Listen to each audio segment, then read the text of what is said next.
So I'm Carol Reimers. I'm a board member for the League of Women Voters of the East Shore. And I welcome you to our Ranked Choice Voting Explained event, which is also co-sponsored by the League of Women Voters of Hamden, North Haven, and the League of Women Voters of New Haven, and the League of Women Voters of Southeastern Connecticut. So we're very pleased to have them partner with us on this presentation. As you know, the League has been fighting for voting for years since our inception in 1920. And we offer events like this one so citizens can learn about voting issues and become advocates for their own right to vote. So just a couple of things I want to note before I introduce our speaker. This meeting is being recorded, and you can ask questions of Jonathan, our speaker, in the Q&A box. So feel free to start adding your questions as we go along, and we'll get to them after his presentation portion. So it is my great pleasure to introduce Jonathan Perloe, who will be, as I said, telling us all about ranked choice voting this evening. I have been lucky to have worked with Jonathan in the past on voting issues in Connecticut, and I'm so pleased that he's here with us. Jonathan co-founded and heads the Voter Choice Connecticut, which is a citizens group working to bring ranked choice voting to Connecticut, and he'll tell you a lot more about that.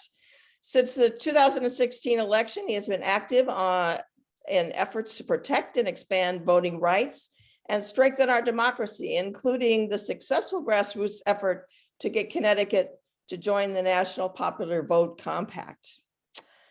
Following a long career in marketing communication strategy and on both the client and agency side, in 2017, Jonathan moved into legislative advocacy, where he now serves also as Director of Communications for Connecticut Against Gun Violence. So without further ado, Jonathan, I'm going to let you get started. Great. Thank you so much, Carol.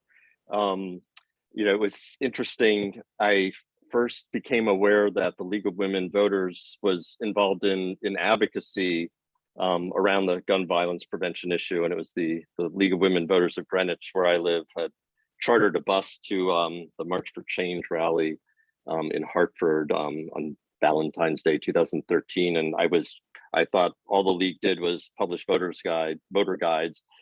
So I was very pleased to see of your advocacy, and I've worked very closely with both the State League and a number of the chapters. We've done some really great forums together on National Popular Vote and on ranked choice voting. So I'm thrilled to have this opportunity to talk about something that I and a bunch of us, including John Warburg, who helped arrange this, are really passionate about.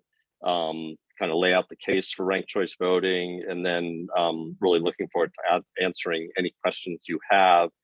And I will let you know kind of what's happening, because things are sort of happening real time. So thank you so much for all the different leagues that are hosting us tonight. It's really a pleasure to be here. So I'm going to share my screen. As Carol said, if you have questions along the way, pop them into the Q&A or just hold on to them, and because we'll definitely have time at the end to go through questions. So I'm going to share my screen. So we really do consider ranked choice voting to be a must-have election reform. And we're not alone in that. There have been a number of op-eds just within the past few weeks, which have really talked about kind of what a game changer ranked choice voting can be. And this one in the Washington Post talked about it being electoral reform that's most likely to save democracy. There was another one in the New York Times, which kind of made similarly strong statements about the power of ranked choice voting. So hopefully by the end of this presentation, you will maybe not believe it's going to save democracy, but believe that it will have a part in strengthening our democracy. So when we think about what makes for a strong democracy, we consider four pillars. One is about making voting easy. The second is about expanding the electorate so that as many citizens as possible actually enjoy the franchise of voting. Third is around election integrity, and there's a lot of discussion around voter fraud and things like that, which really is not so much of an issue, but certainly ensuring the integrity of elections, particularly from like cyber attacks, and just making sure that the votes cast are properly counted is extremely important. So we don't want to minimize that. But then there's this third one, which really talks about if you've made voting easy and everybody who is eligible to vote is allowed, or expanding the franchise to as many citizens as possible and making sure that there's trust in our elections. We also kind of want to look on the other side, is what happens once people actually vote. And so the fourth pillar is about ensuring that the outcomes of our elections are truly representative. And that fundamentally is what ranked choice voting is about. In Connecticut, last year was really a very encouraging year. In some ways, Connecticut actually is behind many other states because of some of the constitutional restrictions we have on voting. But we made certainly progress last year with the early voting resolution that will be on the ballot this year, and kind of the first part of getting a no excuse absentee voting resolution, expanding automatic voter registration beyond just the DMV. In terms of allowing more people to vote, there was a bill passed that gives re-enfranchises parolees. Election integrity and is something as simple and basic as, if you do vote absentee, making sure your ballot gets back to the town clerk. And so permanent ballot drop boxes, particularly considering the concerns around the postal system, was an important step. And then in terms of generating more representative outcomes, Connecticut ended prison gerrymandering last year, and it's kind of this once in a decade opportunity prior to the census, so that incarcerated people are now counted for purposes of districting where they live, not where they are incarcerated. And then just today, we had literally hours ago, some really positive news. There was a bill, I believe it was introduced by Representative Blumenthal, to bring the statutory definition of who's allowed to vote absentee in line with what the Constitution says. And one of the reasons that we were able to have the no excuse absentee voting during the pandemic was the Constitution is actually less restrictive about who can vote absentee than our statutes were. And so there was the executive order, and then actually the legislature passed something in 2020. But they just passed this bill in the House, and in an overwhelmingly bipartisan vote, it was 126 to 16, to make a couple of kind of technical changes that will allow, in particular, commuters who might have been worried about getting home in time before the polls closed, but didn't want to apply for an absentee ballot, because technically if they did get home in time, or in fact, if they got home at any point during the day or after the polls closed and had voted absentee, they were technically in violation of who is allowed to vote absentee, because you're supposed to be absent from your town. So if this measure passes, it will make absentee voting a little bit easier. Not the same as no excuse, but definitely a step in the right direction. So what we are going to definitely talk about is representative outcomes. So today's elections use plurality voting. You mark your ballot for one candidate, and the candidate with the most votes wins, even if that's less than a majority of the ballots cast. Because of that sort of design feature of the way we vote, there's a really systemic weakness built into plurality, or sometimes it's called first past the post voting. If you kind of step back and think, what is democracy all about? Well, we have elections, and the idea is the people who are elected represent the will of the majority. And the problem is, when more than two candidates run, plurality voting can fail to hit that target. Candidates can win with less than majority of the votes cast. And as a result of this, we believe, and I think there's plenty of evidence around to see, that democracy and then ultimately the trust of voters in our democracy suffers. So the question is, why does this happen? Well, there's four kind of key unintended consequences of plurality voting, which I'll bring you through. But the first is spoiler candidates. The second is vote splitting. The third is useless or wasted votes. And then the fourth is negative campaigning. So we'll go through each one of those. The spoiler act. This is when you have a third party candidate with really no chance of winning, who siphons more votes from one opponent than the other, and therefore changes the outcome of the election versus if they had not run. And we have seen this happen with both of our major parties. In 1992, Republicans blamed Ross Perot for Bush's defeat because he captured significant percentage of votes in a number of states, not nearly enough to win, but one can make quite a plausible argument that he shifted electoral votes away from Bush to Clinton because he took more votes from Bush to Clinton, and Clinton became the winner. And you can make a strong case that without Ross Perot in that race as a third party or independent candidate, George Bush would have won. And then on the flip side, and in a sense, a more extreme example, we have the 2000 election where Democrats, roundly blamed Ralph Nader for Al Gore's defeat. And that was just by 537 votes in Florida. And everybody, I'm sure, or most people remember that. And if you look at the numbers, Ralph Nader, took about 100,000 votes. And from exit polling, it's quite clear that a significant portion of those votes came from Al Gore as opposed to George Bush. And so again, without Ralph's participation, the outcome of the election would have changed. And it's interesting, I had used the word spoiler candidate when talking with Oz Griebel and Monty Frank, and they sort of took offense because in a sense, they really shouldn't be considered spoilers. It's not their fault that our election system is producing this outcome. And, we should have elections that encourage people to run, not discourage people from running.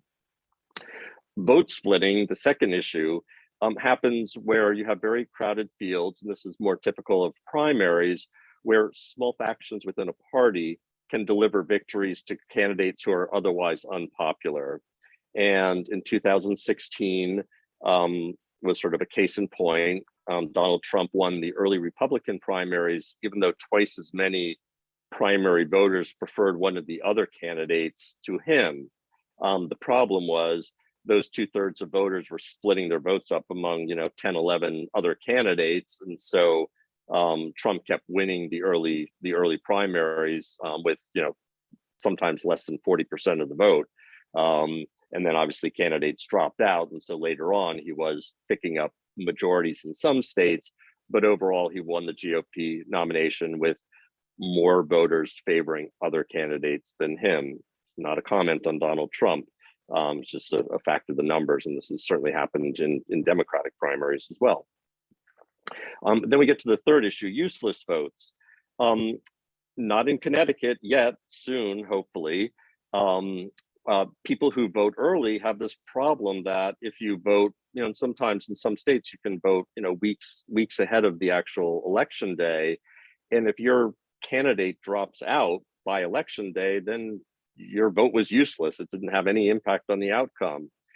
This was seen pretty clearly in the 2020 Democratic primary, where a few days before Super Tuesday, Pete Buttigieg, Amy Klobuchar, and Tom Steyer, I believe it was, all dropped out of the primary. And frankly, the reason they were dropping out was they didn't want to have the vote splitting problem that I just talked about on the previous slide. But there were about, somewhat over 1 million primary voters who had cast early ballots for those three candidates, and they didn't have a say in the outcome. And in 2020, which granted was an unusual year given the pandemic, but 100 million people voted early. And so, and more people are, and hopefully in Connecticut soon we will be able to as well. And you shouldn't have to be in this position of sort of, kind of second guessing, like, well, maybe I shouldn't vote for Pete Buttigieg because he might not be around by the time, the election day arrives. And then the last one is win at all cost campaigning. The unfortunate fact is we, as sort of consumers of information, pay more attention to negative information than we do to positive information. And in plurality voting, there's really no downside to tearing down your opponents. But this only works when you only make one, when you only have one choice to make, either vote for this candidate or I don't, or I vote for somebody else. And obviously, back in the 2016 election, we saw this on both sides of the aisle, so this is not limited to one party or another. These problems that we have with plurality elections, we've seen here in Connecticut.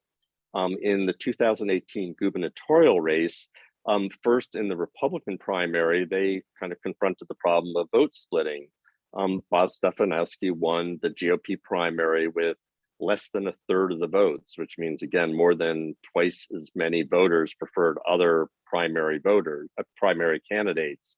And then in the general election, Oz Griebel ran as an independent or third party candidate, and he took 50,000 votes, or he gained or got 55,000 votes, but Stefanowski only lost by 44,000. Now, whether Griebel took that many more votes away from Stefanowski than he did from Lamont is hard to say, but I do know, having kind of been involved in those campaigns, that certainly on the Democratic side, they were terrified that Griebel was going to cost them the election, and our two Democratic senators actually got up and had a press conference and appealed to Oz Griebel to drop out of the race.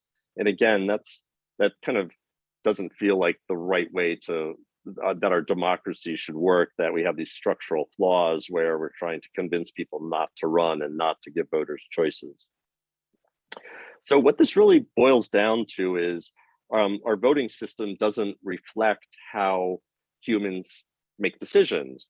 In our voting system, and again, this is only when you have more than two candidates running. So if we're just talking about two candidates, plurality voting, none of these negative consequences exist.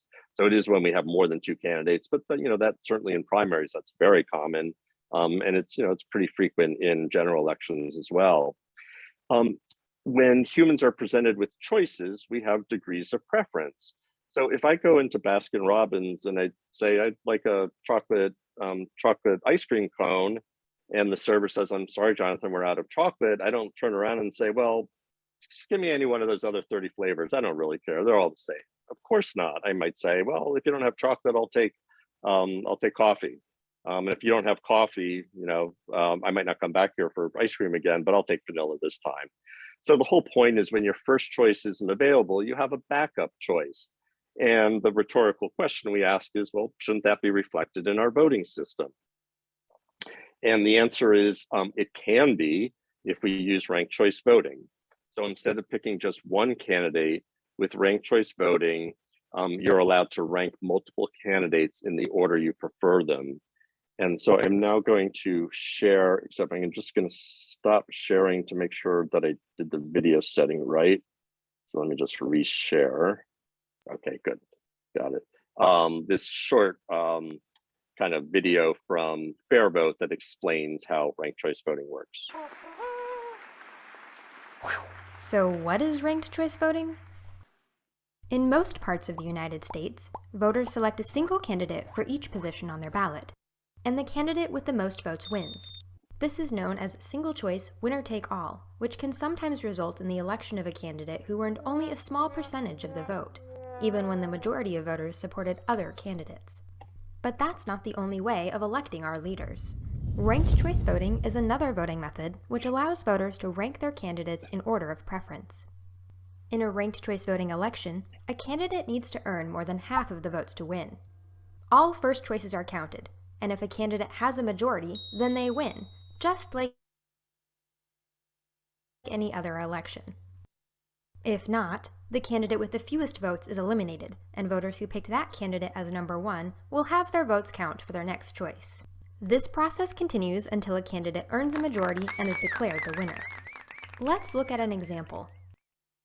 Here, you select orange as your first choice candidate, yellow as your second, pink as your third, and green as your final choice. The first choices are counted. Yellow earned 35%, orange 21%, pink earned 28%, and green earned 16% of the vote.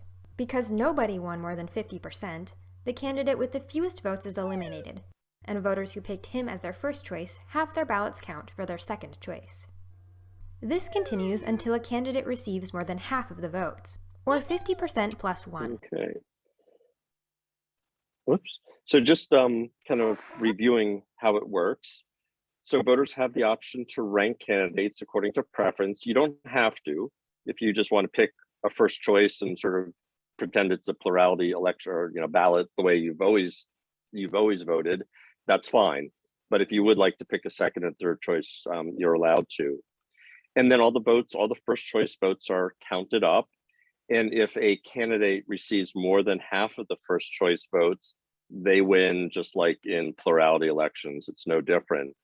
But if no candidate has a majority or 50% plus one of first choice votes, the candidate with the fewest votes is eliminated, and the voters who had that candidate as their first choice, their second choices are now counted. So they're kind of redistributed to the remaining candidates. And that process continues until one candidate receives at least 50% plus one of the votes cast. So what are the benefits of ranked choice voting? Well, first, it frees voters to express their true preferences without fear of electing their least favored candidate. So in the instance of the 2018 Connecticut race, let's say you went in and Oz Griebel was your first choice, but you were worried that if I voted for Oz, I would end up having my least favorite candidate, and whether that was Lamont or Stefanowski doesn't matter. I would end up having my least favorite candidate win because of the spoiler effect. That doesn't occur in ranked choice voting, because if you voted for Oz and let's say Ned Lamont was your second choice, so you ranked him second and Stefanowski third. Oz and nobody got a majority, and that actually is the case in the 2018 election. Nobody got a majority of votes cast, so Oz Griebel would have been eliminated. And then because I voted for Ned Lamont as my second choice would have come into play. And then in theory, well, it doesn't matter, either Ned or Bob Stefanowski would have won. And so this whole idea of kind of trying to game the system, which kind of in a sense makes you think about, okay, like how are other people going to vote? And like, why should that matter? You want to vote how you want to vote, not how you think other people are going to vote, which most people don't know. Otherwise we would be able to predict who wins. And pundits aren't so good at that. It promotes more diverse candidates and viewpoints. There is sort of a common occurrence within parties where they, let's say, a young candidate comes up and they say, well, you should wait your turn because they don't want to worry about vote splitting or spoiler candidates. And but that constraint goes away with ranked choice voting. And so more people will run, and that gives voters more choice. It reduces negative campaigning. So if I might win because I'm going to be the second choice of someone, of a voter, I'm going to be less likely to trash my opponents because I don't want to alienate voters who might pick me as second, even though they prefer another candidate. Fundamentally, it ensures that the winner has majority support. And it might not be that the candidate was everybody's first choice, but it matters that for more voters, it was at least their second choice. They still had a say in who won. And because of that, it increases voter confidence in our democracy. Ranked choice voting is getting a lot of attention. These are various editorials from the past few years, including one in the Hartford Courant a couple of years ago. I mentioned the one in the Washington Post and the New York Times that just came out in the past few weeks.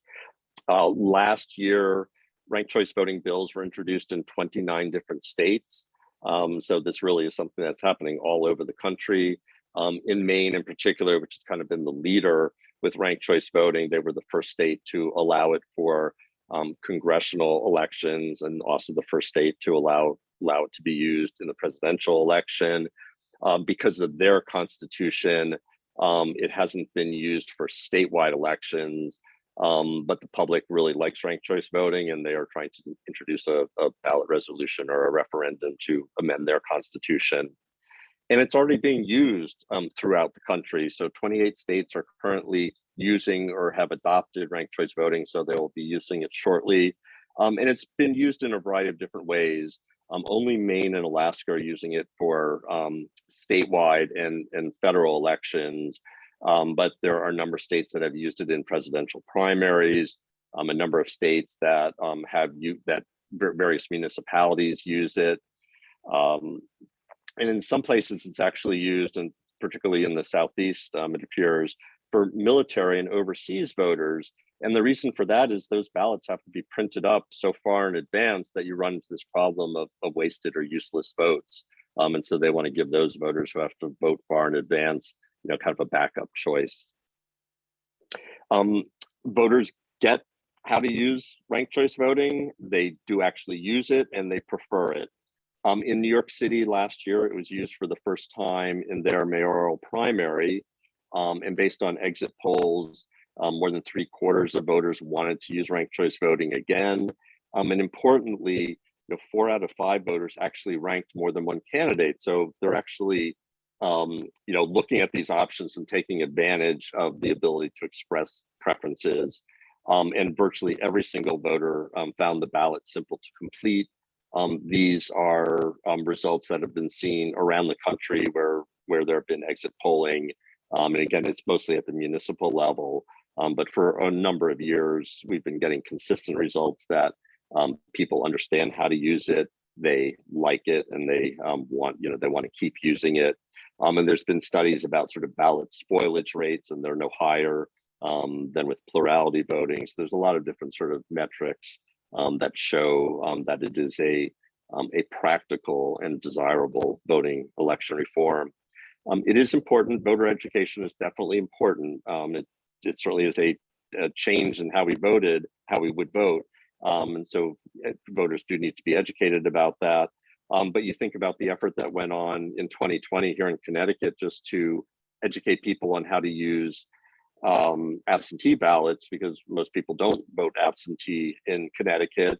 And that was very successful. The spoilage rate among the absentee ballots cast was actually lower than typical. And there really was a concern that voters might not understand how to correctly sign the envelopes and things like that. So with voter education, voters can move on to new ways of voting. A question that we commonly get is, well, who does ranked choice, which party does ranked choice voting favor? And our response is always ranked choice voting favors voters, not parties. It is inherently a nonpartisan election reform. If you look at elections where ranked choice voting might have changed the outcome, there's no sort of systemic bias to it favor Democrats versus Republicans. The real winners really are voters because they get more choices and the outcomes better reflect their overall preferences. And it also doesn't disadvantage any particular party. And I think that the best way to think about it is, if you are a candidate running, under a party label, and you appeal to more voters than anybody else, then yes, you're going to actually do better. But it's not because ranked choice voting favors your party; it's because ranked choice voting favors candidates who best represent the electorate. There have been questions, including here in Connecticut, about the impact of ranked choice voting on Black and Brown communities and women candidates. And again, there's no sort of systemic reason why it should not be good for underrepresented communities, either as voters or as candidates. And there actually are reasons why it should be good for them in terms of encouraging more people to run. And so just again, looking at election outcomes across the country where ranked choice voting is being used, it actually tends to increase the numbers and success rates for women and candidates of color. It actually tends to increase overall voter turnout. It doesn't create disparity between kind of one voting constituency versus another. And in particular, it has been studied among voters of color, and they get it just like white voters do. So there were some concerns in New York City. There's actually some lawsuits when ranked choice voting was first introduced some candidates. In fact, Eric Adams at the outset was not particularly favorable, as he thought it wasn't going to be good for Black voters, but that was just, it did not turn out to be true and has not been true anywhere else. So for all the reasons that I've gone through, we believe it is time to bring ranked choice voting to Connecticut. And I see Mary has a question, so it's a long one. So I will let Mary, I will let you ask that question when I finish, which will be in just a few minutes, because I can't read the whole thing and present it at the same time. So Voter Choice Connecticut, we are a citizen-led, all-volunteer group. We came together at the very end of 2018, and it was kind of modeled, and Carol mentioned that that I and others had worked on the grassroots campaign to get Connecticut to join the National Popular Vote Compact in 2017, and then succeeded in 2018. And the big takeaway for a lot of people, including myself, who had really never done anything like that, was you get enough concerned citizens working on something, and we're fortunate, our legislature listens. And so you don't necessarily have to be aligned with like a sort of a formal advocacy organization like the one I work for in my day job. Citizens can get together and drive change. We have a very large engaged supporter base. I'll give you a couple numbers about that in a moment. And we have lots of strong state and national partners, and the League of Women Voters has absolutely been at the top of that list since 2019 when we first introduced the bill. Carol and others have testified in support of studying ranked choice voting. So to that point, our first goal is not to implement ranked choice voting in Connecticut right away. We realize that it's a significant change to how we vote. There's a lot of questions, just sort of procedural questions. We want people to feel comfortable with it. So our goal since we started in 2019 was to pass a study bill, to set up a task force. It would be chaired by the Secretary of State's office to really study how Connecticut would implement it. What are the requirements in terms of voting machines and voting procedures? What statutory changes would be required? And it does look like some statutory change would be required, but the advice that we've been given by some pro bono counsel we had is that it would not require a constitutional amendment. And it's also given us the opportunity to evangelize ranked choice voting, both among citizens and voters like yourself, as well as legislators. But what we're asking for is really not a lot. It's not that big a lift. The first ranked choice voting study bill was introduced in 2019. It was HB 5820. It was voted out of the Government Administration Elections Committee, and then went on to pass the House with, it wasn't a huge margin, but it was a comfortable margin. It did not get called for a vote in the Senate. For those of you who are familiar with the legislative process, there tends to be a bit of a logjam at the end of the session. And candidly, we didn't really have a champion in the Senate the way we had a champion in the House. And Josh Elliott, for any of you from Hamden, it really has been a champion in the House. But the bill was raised again in 2020. It had a public hearing, and then literally a couple of days later, the legislature shut down due to the pandemic. It was introduced again last year and introduced by 10 legislators, which is kind of unusual. Usually a bill is introduced by 1 or 2 legislators, but it kind of shows that there was a lot of rank and file support for it. It attracted another 28 co-sponsors.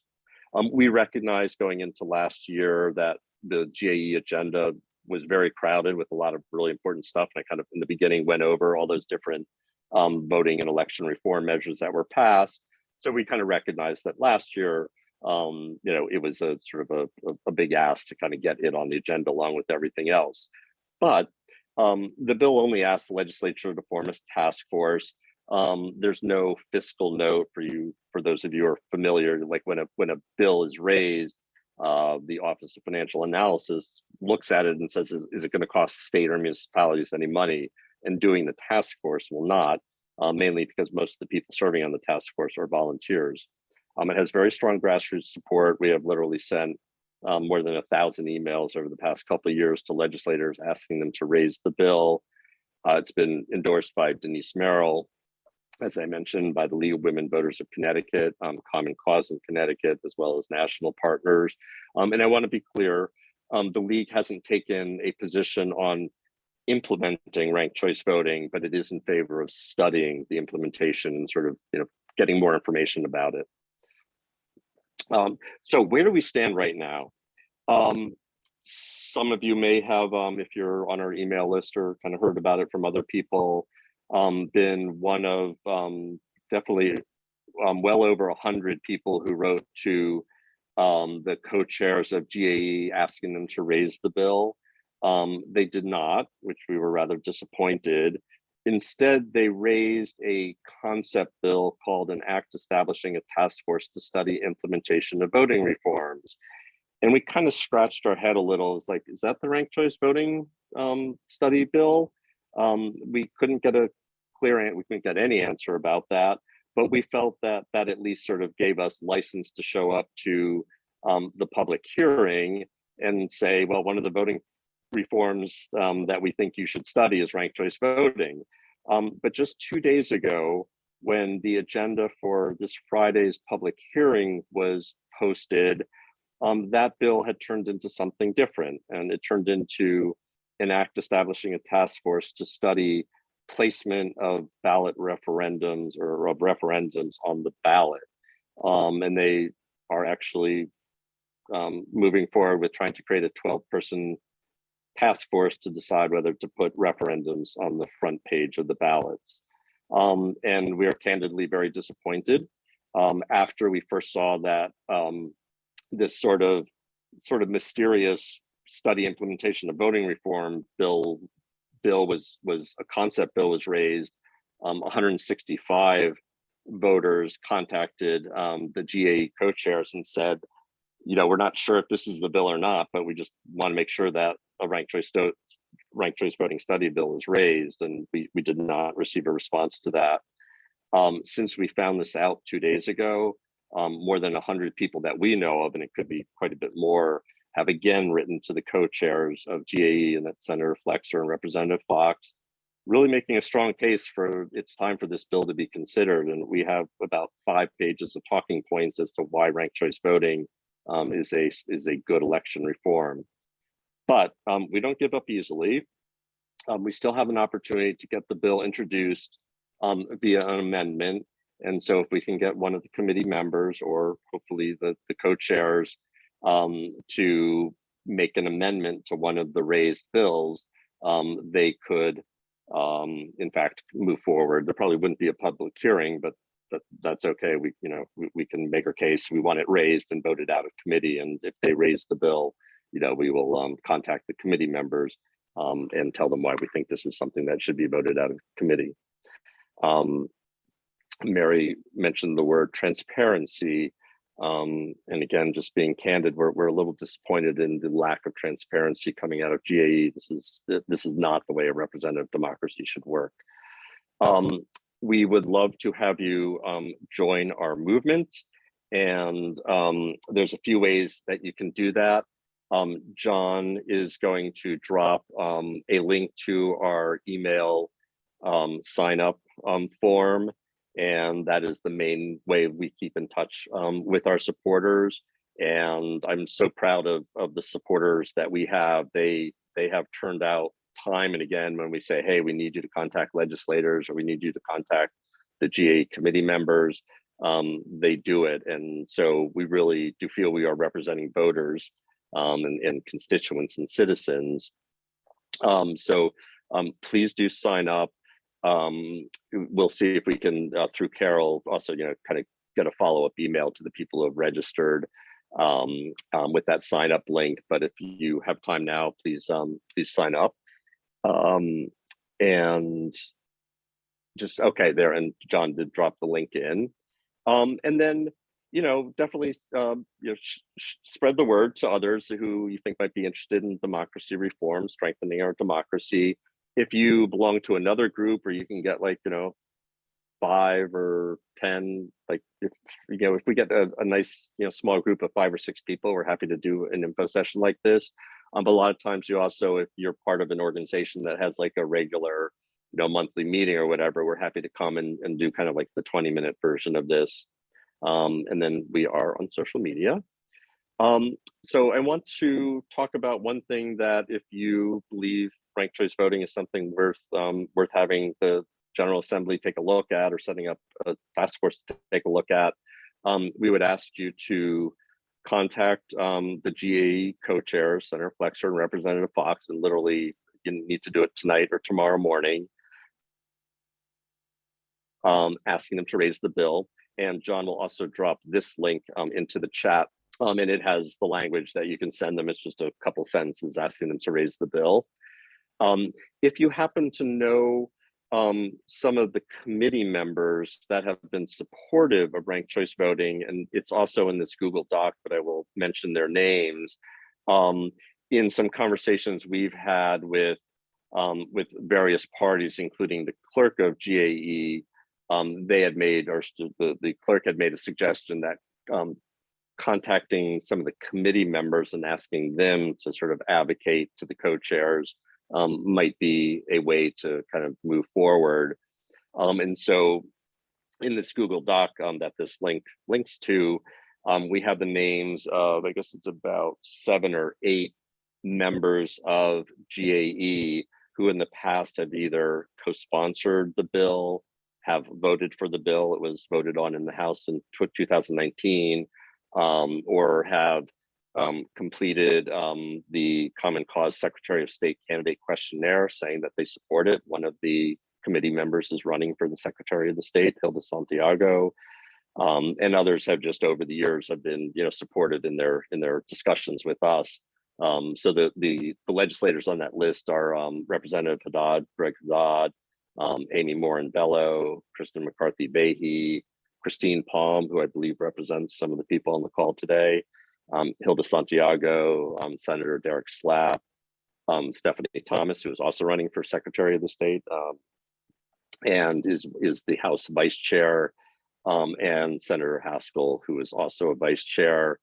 And they've all been supportive, but this is kind of where we really need to urge them to be more than just supportive, but to actually kind of actively advocate for us. So with that, just one other thing. So a few weeks ago, we had this great panel forum that was hosted by the League of Women Voters of Greenwich. And it included 3 people who are like super knowledgeable about ranked choice voting. Dave Daly is a senior fellow at Fair Vote, and Fair Vote is kind of the national advocacy organization that has been most involved in advocating for ranked choice voting.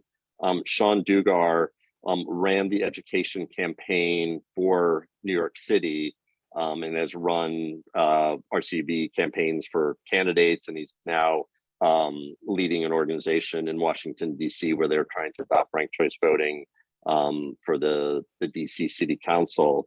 And then Anna Kellar is the chair both of, or the executive director of the Maine League of Women Voters, as well as Maine Clean Elections. And they were instrumental in the work over the past few years to get Maine to adopt ranked choice voting. And it was moderated by Victoria Bassetti, who's actually moderated some other voting forums for other league chapters. We did one for League of Women Voters of Greenwich and League of Women Voters of Fairfield, and she's excellent. And then I was just there to kind of bring up the rear and talk about what's happening in Connecticut.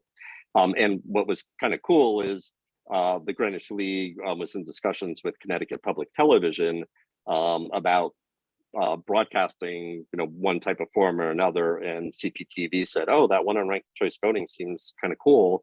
So they're going to broadcast it on April 3rd and again on April 5th on a program called Cutline, which is kind of like a community program. If you do sign up for our emails, we'll be sure to let you know about when that is coming up. And the last thing, sorry, I'm going a little long. I just kind of want to leave you with this thought by Lawrence Lessig, who wrote this really interesting book about representation and about how we could strengthen our democracy. And he said behind every single principle, or that there's a single principle behind every reform that our democracy needs, and that's representativeness, a little hard to get off the tongue. And that is absolutely what ranked choice voting is about. It's about doing a better job of electing people who represent the electorate. And with that, I'm going to stop talking, and would be glad to entertain any questions that people have. And let me take a look at some of the messages. Mary did have a question. I answered one part of her question, which was about primaries, but Okay. the rest I'm going to leave in your hands too. And John, I think she was also asking about some transparency as well. In relation to, I think the Gore-Nader vote, which I think she might be thinking that ranked choice voting was available back then when it wasn't. If it had been, of course, it would have been a very helpful thing to settle that vote in a more consistent way. But yeah, John, can you speak to? I think one of the other issues is that one doesn't have to rank all the choices. One can just pick your first choice, or you can pick first and second. So it really is up to the voter how many people they want to rank. Yeah. So I'm looking at Mary's question, which is an interesting one of, shouldn't I kind of know what happens after the first round before I make my choice for the second round? But in a sense, that's really not necessary. There's 5 candidates out there, and your preference for who's your second choice or third choice, in a sense, shouldn't matter if your first choice loses. It's still your second choice. And one of the things in terms of transparency, in terms of how the results are tabulated, they do show, so where jurisdictions where ranked choice voting is being used, they show you the round by round results. So you can see, in the first round, no candidate got more than 50% of the vote. And so that's why a candidate was dropped. And then you can kind of see how the votes get reallocated because, let's say that candidate had 5% of the vote. Well, the people who had a second choice will see those votes allocated. So it's not a black box. But I don't think that it actually needs the sort of round by round information to let people express their preferences. Okay. Mary asked her question in the chat box. We have the Q&A box. If there's other questions, we'll be happy to entertain any questions or thoughts. I do know one question while we're waiting for people to maybe write in a question. Jonathan, is that some people feel like in Connecticut, because there's so many towns, does that make it much more complex to implement something like ranked choice voting? Right. Good question. And just kind of as a related point, in the bill that had been raised in 2019 and 2020, it kind of lays out who should be on this task force, and there are 2 registrars and 1 town clerk get picked because their obviously understanding of election systems is really important. So the question is, it might make it a little bit more complicated than in jurisdictions where they kind of vote by county or tabulate results by county. But in Wisconsin, they apparently also have a really, I guess, kind of a town level system. So it might be a little bit more complicated, but it's definitely doable. There's an organization called the Ranked Choice Voting Resource Center. They've actually done a state-by-state assessment of exactly what would need to be, or largely what would need to be done to implement ranked choice voting in a particular state based on both their kind of voting equipment and their election tabulation processes. And so they've actually mapped out how it would work. And there's a couple different ways that it could work in Connecticut. And, I think we should be transparent, to use a word that that's some people that we've been using, and I think it's a good word. It might, in some cases, particularly if there isn't a majority winner on the first round, it might take a bit longer to get results. But we kind of feel like that's a worthwhile, kind of, I don't want to say price, but a worthwhile, cost to generating better election outcomes. And I think as a result of the 2020 presidential election, people started sort of getting attuned to the idea that you won't always know who has won on election night. And also, as we have more and more early voting and absentee voting, that is already kind of a feature in some states. They're not all tabulated in time, and a part of it again depends on statute in terms of, are they allowed to count ballots early and whatnot. But so I think there are certainly ways to make it as efficient and fast as possible, but it's possible in some cases it might take a little longer. But ranked choice voting also eliminates the need for runoff elections, which saves a lot of time and cost as well. So. Yeah, that's a great point. We have a couple new questions in here, Jonathan. Yeah. From Janet, she says, what's the downside of ranked choice voting and what are the objections to it? Okay, great question. So I'll kind of go back over a few of them. The most common objection is people won't get it. And as I showed you the results from the New York City primary, which is the largest election ever to have used ranked choice voting, 95% of the voters said they got it. It was easy to use. In the, I think it was the Nevada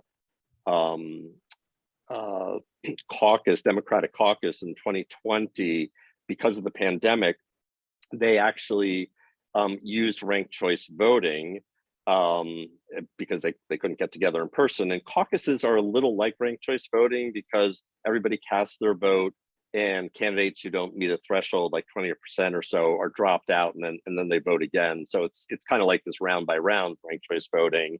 So in Nevada, they used ranked choice voting, and the primary voters there, they actually were required to rank all, I can't remember if it was 3 or 5 candidates, and they had something like 98% accuracy.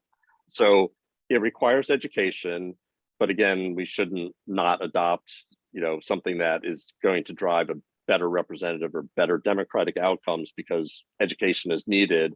But with education, uniformly people get it. Ballot spoilage rates are no higher than with plurality voting. So it's certainly a reasonable question, but the evidence shows that it's not been a problem. The second concern we hear is that it will disadvantage voters or candidates of color. And I'm not sure, I don't know what that's based on, other than clearly in the United States, voting laws and systems have been used to disadvantage voters of color. And so I think there's a sort of a built-in hesitancy that is totally understandable. But again, as I demonstrated through the results in New York City, and those are representative of results that we've seen in other municipalities, candidates of color and actually women candidates do better under ranked choice voting. In New York City in particular, for the first time ever, had a majority, the city council is majority women, and a majority of the women candidates are candidates of color. And for the second time ever in New York City's history, they elected a Black mayor. So again, there's nothing inherent in the process that would lead you to believe that it would have a bias against candidates of color, and the evidence. And in fact, there are things that say that it should do the opposite, and the results have been supportive of that. John, can you think of any other questions that we tend to get? Well, the question about can our voting infrastructure handle ranked choice voting in Connecticut? Right. And so the answer is no. The reality is we have this legacy voting equipment that needs to be replaced. Almost all new voting equipment can support ranked choice voting. Essentially, it's a software thing. And so it's not like we're all that constrained by which kind of voting system we would have to pick. But it would require a new voting system. And that's kind of why we've said we need the study bill. We need to understand what is required, and not sort of say, hey, we're going to do ranked choice voting next year and kind of not know what we're getting ourselves into. The other thing noted, Connie has, it's in a way more of a comment. She says, showing the results after the final result doesn't give you information to inform your second choice. seeing who is left after round one and the number of percentages of the remaining candidates might impact my second choice vote. So yes, I- she's yeah. advocating for rounds of Yeah. vote. I guess that I don't want to dispute that that's how you would approach it. Most people don't need to know who lost or don't need to know who their second choice is only after knowing who didn't make, if their first choice didn't win or what the outcome of the first choice rounds are. I mean, there's 5 candidates, and in theory, I mean, yes, it almost sounds like your question is like, I kind of need to try to figure out how to game the system to make sure I get the person I want. And that's the beauty of ranked choice voting. You don't have to game the system. If candidate B is your second choice, then put down second choice. And if your candidate A was your first choice and that candidate is eliminated, your second choice automatically comes into play. So I hear what you're saying. I have to say, I don't really see that as a problem, because our choices should be independent of what everybody else did, right? And the need to try to take into account what everybody else is doing, that's a problem of plurality voting. And yes, I agree with you there. When I go in and decide, should I vote for, in the primary in 2016, was it Hillary Clinton or Barack Obama, because I'm not sure how other people are going to vote, and maybe I'm going to, I think maybe more people, and you don't need to do any of that second guessing. And that's the beauty, you go in and you say, these are my preferences, and your preferences are reflected in how the election tallying goes. So another question from Elise is that ranked choice voting would bring a new concept if a winner to Connecticut, if a winner must reach at least 50% of the vote. Connecticut hasn't had runoff elections by not requiring at least 50% votes to win. So that is correct and a good observation. In some states like Georgia, if nobody receives a plurality, they have a runoff election. Also in New York City, in the mayoral primary, you have to get at least 40% of the vote. If not, it goes to runoff. Here's the problem with runoff elections. They're expensive. They take time. And voter participation in runoff elections is substantially below what it is in the general election, what that means is you kind of have, the party base ends up deciding who gets elected, not the electorate at large, because of the participation is so much lower. And ranked choice voting is one of its sort of nicknames is instant runoff voting, because if nobody gets 50% plus one of the votes, there's an instant runoff. The candidate with the fewest votes is eliminated, and your second choices are reallocated. And then you see if somebody gets 50%, you keep doing that until somebody gets a majority of votes cast. And it was interesting in the New York City primary election, there was a number, there were some problems with that election. And the problems were because they have an incompetent board of elections who forgot to take out a whole bunch of test ballots when they tallied up the first round results. And a number of people said, oh, look, ranked choice voting is a mess. It's such a disaster, and it's taking so long. It had nothing to do with ranked choice voting. And in fact, no candidate did get 40% of the votes cast on the first round, which means in a plurality election, there would have been a runoff, which would have taken 3 or 4 weeks. And so by having ranked choice voting, not only did New York City save probably millions of dollars, they got their election results weeks ahead of what they would have had they just used plurality voting. Jonathan, Okay, there's a question about the use of ranked choice voting overseas in European Okay. countries. So it has been used in Ireland for, I think, maybe a century. And it's interesting, when I was driving up to the first organizing meeting of Voter Choice Connecticut, I was happened to listen to this podcast, which I have to try to find because it was great. It was about ranked choice voting, and it kind of follows how it works in Ireland. And they almost make an event out of it. They all get together and they start counting the votes and they go through the rounds.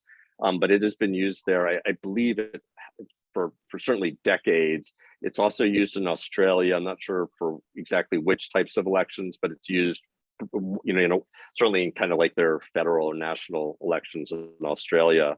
And then it's, like here's where it's used for the Oscars. Ranked choice voting is used to pick the Oscar winner. And here's another place where it was used. It was used in the Republican primary in Virginia that quite arguably allowed the Republicans to win the governorship because they picked a candidate who is not kind of like a factional candidate. And there's definitely been a number of articles and op-eds written that the use in Georgia of ranked choice voting in the Republican primary allowed Republicans to flip that seat. And it's used in like universities, and but it has New Haven used it to pick the color of a bridge that they were painting. So it's a very versatile. It works, and again, it's when there's more than two choices. So with that, we're at the top of the hour. And I'm not seeing any additional questions. Right. So I guess I don't know if there's any final words from you before we close off. I'm going to drop in our, if I can spell correctly, voterchoice.org, our email address. So certainly if you have any questions, feel free to reach out to us. But I would definitely encourage you to scroll up, and maybe John can just drop it in once more, our email sign up. That is the way we keep in touch with people. And my closing remarks are, if you find this interesting and potentially exciting and you think it's worth exploring, I would strongly encourage you to contact Senator Flexer and Representative Fox. And then you'll see our little blurb in the Google Doc sort of makes the case for why we think this is something that is worth looking at. We can also send around our talking points, and we literally have 5 pages of reasons why we think ranked choice voting is good. So like there's got to be, I don't want to say there's something that everybody would like, but I sometimes call it the Swiss Army knife of election reform because it's got so many benefits. So I want to thank Carol for working with John to pull this together, and all the other leagues. We just love the opportunity to talk about this. Again, if there's any questions, either through Carol or one of the other league presidents of your chapter, do get in touch with us. And hopefully we will see you again somewhere soon on our email list. Well, I want to just quickly extend our thanks to you, Jonathan, and to you, John, for your help in making this happen. And again, my co-sponsors, the other leagues, we are grateful for the opportunity to share some more information about voting to the public. So have a good evening. Thank you, Carol. Thanks, everyone. Bye-bye, everybody. Thank you.